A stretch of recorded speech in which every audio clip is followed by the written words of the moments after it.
शम्भो महादेव शङ्कर गिरिजारमण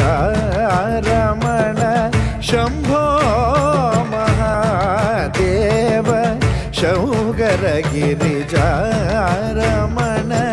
शम्भो महादेव।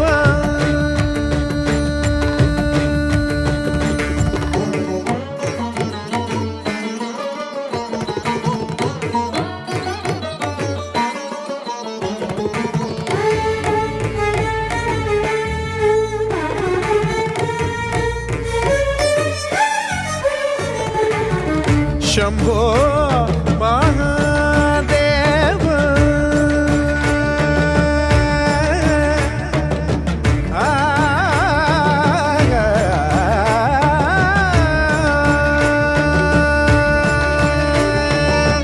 शम्भो महादेव शरणागत जनरक्षक शम्भो महादेव शरणागत जनरक्षक शम्भो महादेव शरणागत जनरक्षक शम्भो महादेव शरणागत जनरक्षक। ஆசியாலேயே பெரிய பைரவர் சிலை வந்து இங்கே தான் இருக்குது. கோயிலை சுற்றி 64 பைரவர்கள் இருக்காங்க. தேய்பிரை அஷ்டமி நாளான இன்னைக்கு நம்ம கோயில் கருவறைக்குள்ளேயே போய் பாலபிஷேகம் நம்ம கைகளால் பாலபிஷேகம் பண்ணலாம். அது வந்து இங்கே ஒரு பெரிய சிறப்பு. இங்கே வந்து பார்த்தீங்கன்னா தேங்காயில் வந்து தீபம் ஏற்றுறது இங்கே வந்து ரொம்ப ஸ்பெஷல். கோயிலுக்கு வர வர எனக்கு ரொம்ப நல்லா இருக்குது. நான் ஒரு ப்ராப்ளம்னு வந்தேன், அந்த ப்ராப்ளம் சால்வ் ஆச்சு. அதே மாதிரி நீங்களும் வாங்க, வந்து பைரவரை வழிபடுங்க, கண்டிப்பாக நல்ல ரிசல்ட் கிடைக்கும். இந்த கோயிலில் விஜய் சுவாமிஜி இருக்காங்க. அவங்க தான் இந்த கோயிலை எடுத்து நடத்திட்டு இருக்காங்க. அவங்கள்ட்ட ஆசீர்வாதம் வாங்குறதுக்கு நிறைய பேர் காத்துக்கிட்டு இருக்காங்க. பட் அதே மாதிரி நம்ம சீக்கிரமாக கொஞ்சம் குயிக்காக கோயிலுக்குள்ளே வந்தோம்னா அவர்கிட்டையும் நம்ம ஆசீர்வாதம் வாங்கலாம். அவர்கிட்ட ஆசீர்வாதம் வாங்கும்போது இன்னும் அதை விட நல்லா இருக்குது. சாமியும் வழிபட்டுட்டு அவர்கிட்டையும் ஆசீர்வாதம் வாங்குறது டபுள் சந்தோஷமாக இருக்க மாதிரி இருக்குது. நல்லா இருக்குது. நான் போன தேய்பிரை அஷ்டமிக்கு வந்திருந்தேன். அதில் ஒரு முன்னேற்றம் தெரிஞ்சதுனால நான் இந்த தேய்பிரை அஷ்டமிக்கும் வர்றதுக்கு கடவுள் எனக்கு வழி வகுத்திருக்காருன்னு நினைக்கிறேன். விஜய் சுவாமிஜி உள்ள கர்ப்பகிரகம் வரைக்கும் வந்து அபிஷேகத்துக்கு அனுமதிக்கிறாருன்றது பெரிய விஷயமா இருக்குது. ஏன்னா லேடிஸ் எல்லாம் உள்ளே அலோவ் பண்ண மாட்டாங்க. பட் இங்கே வந்து லேடிஸ் எல்லாம் அலோவ் பண்ணி இந்த அபிஷேகம் நடத்துறதுக்கு பர்மிஷன் கொடுக்கறது ரொம்ப சந்தோஷமாக இருக்குது. எங்களுக்கெல்லாம் தெய்வத்தை வந்து கிட்ட கொண்டு போய் காமிச்சு கொடுத்து எங்களுக்கு தெய்வ அனுகிரகம் கிடைக்கிறதுக்கு நன்றி செஞ்சுருக்காரு. எல்லா விதத்துலையும் இந்த கோயிலுக்கு வர்றதுல எனக்கு ஒரு நல்ல ஒரு முன்னேற்றம் இருக்குது. நல்ல சக்தி வாய்ந்த கோயில். கடன் பிரச்சனை, திருமண தடைகள் எல்லாமே நீங்கக்கூடிய ரொம்ப சக்தி வாய்ந்த கோயில். நான் அதுக்கு செகண்ட் டைம் வரேன். ஃபஸ்ட் டைம் வந்து நல்ல பெனிஃபிட்டு, நல்ல ஒரு பவர், ஒரு எனர்ஜி, நல்ல பாசிட்டிவ் எனர்ஜி கிடச்சிருக்கு. வாங்க எல்லோரும் வாங்க, சாமி நல்ல தரிசனம் பண்ணிட்டு போங்க. காலபைர ஆசை எல்லாருக்கும் கண்டிப்பாக கிடைக்கணும். கோவிலுக்கு வந்து நிறையா மக்கள் எங்கெங்கே வந்துட்டு இருக்காங்க, ரொம்ப நம்புகிறாங்க இந்த கோவிலில். இந்த கோவிலுக்கு வந்தால் சத்ரு தோஷம், குழந்தை, திருமணம், இந்த தடைகள் எல்லாம் எதுவாக இருந்தாலும் எல்லாம் விலகும் நம்புகிறாங்க. ஸோ இந்த கோயிலுக்கு வந்தோடனே ஒரு நல்ல ஒரு பாசிட்டிவ் வைப் கிடைச்சது எங்களுக்கு. இந்த கோயிலில் தினம் அன்னதானம் போடுறாங்க. இந்த கோயிலுக்கு வந்தால் ஒரு மன திருப்தி கிடைக்குது. டெய்லியுமே வந்து அன்னதானம் கொடுக்குறாங்க. டெய்லியுமே அன்னதானம் போடுறாங்க. எப்போ வேணாலும் நீங்கள் கும்பிடலாம். எப்போவுமே டெய்லியுமே இருக்குங்க கோயில். எப்போவுமே வந்து தரிசனம் கொடுப்பாங்க. செகண்ட் டைம் இந்த கோயிலுக்கு வராங்க. வந்ததுலேருந்து நிறைய பலன் கிடச்சிருக்குது. கடன் பிரச்சனைகள்லாம் தீர்ந்துருக்குது. நான் இது 3rd டைம் வரேன். ஒரு வந்தாலே பாசிட்டிவ் எனர்ஜி கிடைக்கிது. பத்தாவதுக்கு இங்கே வந்து தேங்காய் தீபம் போட்டிங்கன்னா இன்னும் நல்லது. உங்களுக்கு வீட்டில் வந்து ஒரு பாசிட்டிவாக இருக்கும், நெகட்டிவ் எல்லாம் போயிடும். இங்கே வந்துட்டு கருங்கால மாலை வாங்கணும்னு சொல்லி ஆசைப்பட்டேன். ஸோ வாங்கியிருக்கேன். ஸோ ரொம்ப பாசிட்டிவ் வைப்பாக இருக்குது. கையில் வைக்கிறப்ப இது பாசிட்டிவ் வைப்ஸாக இருக்குது. காலையிலேருந்து ஒரு மனசே கொஞ்சம் கஷ்டமாக இருந்தது. இப்போ பைரவரை பார்க்கும்போது ரொம்ப சந்தோஷமாக இருக்குது. என் பையனுக்கு இன்னும் கல்யாணம் ஆகலன்னு நான் ரொம்ப நாளாக பொண்ணை பார்த்துட்டு இருக்கேங்க. இவர் மேலே பாரத்தை போடுறதுக்காக வந்திருக்கேங்க. முன்னாடி ஒரு காலபைரவர் பெருசாக இருக்கிறாருங்க. அவர் வந்து 39 அடி உயரமாக இருக்கிறாருங்க. சுற்றி வந்து 64 காலபைரவர் இருக்கிறாருங்க. அவரெல்லாம் பார்த்த உடனே ரொம்ப சிறப்பாக இருக்குங்க. இந்த கோயிலுக்கு வந்தோடனே எனக்கு ரொம்ப மன நிம்மதியாக இருக்குது. கருவறைக்குள்ளே நம்ம போய் நம்ம கையாலேயே பாலபிஷேகம் பண்ணலாங்க சாமிக்கு.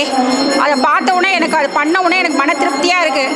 நம்பிக்கையோடு வந்திருக்கேன். நான் நினச்சது நிறைவேறும்னு நினைக்கிறேன். எல்லாரும் இந்த கோயிலுக்கு வாங்க, நம்பிக்கையாக வாங்க, நம்பிக்கையாக கும்பிடுங்க, எல்லாம் நல்லது பண்ணி கொடுப்பாரு காலபைரவர். பைரவர் வந்து ரொம்ப சக்தி வாய்ந்தவர். வெளியே வந்துட்டு விளக்கு போட்டு பூஜை பண்ணால் நம்ம நினச்சது நடக்கும்னு சொல்லுவாங்க. இங்கே இந்த கோயில் என்ன ஸ்பெஷல் அப்படின்னா, பைரவர் உள்ளேயே போய் பார்த்து அபிஷேகம் செய்யலாம். பால் அபிஷேகம், தேய்பிர அஷ்டமி, அமாவாசை, பௌர்ணமி இந்த நாள்லாம் இங்கே வந்து ரொம்ப விசேஷமாக இருக்கும். இந்த கோயிலுக்கு பார்த்திங்கன்னா நாங்கள் ஒரு 2.5 வருஷம் வந்துட்டுருக்கோம். கல்யாணம் நடந்து வந்துட்டுருக்கோம். ஆனால் எங்களோட திருமணம் பார்த்திங்கன்னா ரொம்ப லேட் மேரேஜ். எங்களுக்கு குழந்தைய பிறக்காது அப்படின்னு எல்லோரும் சொன்னாங்க. ஆனால் இந்த கோயிலுக்கு வந்த முறை பார்த்திங்கன்னா நாங்கள் குருஜிக்கிட்ட ஆசீர்வாதம் வாங்கினோம். அவர் சொன்னது தான், கண்டிப்பாக நீங்கள் அடுத்த முறை வரும்போது உங்களோட வாழ்க்கையில் ஒரு புதிய உறவு வரும் அப்படின்னாங்க. அதே மாதிரி பார்த்திங்கன்னா எங்கள் அடுத்த ஒரு 6 மாதத்துலேயே பார்த்திங்கன்னா எங்களுக்கு குழந்தை தரிச்சு குழந்தைய நல்லபடியாக பிறந்தது. ஆண் குழந்தை பிறந்திருக்கு. அவன் பேர் மித்ரன்.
अमृतेशाय सर्वाय महादेवाय ते नमः।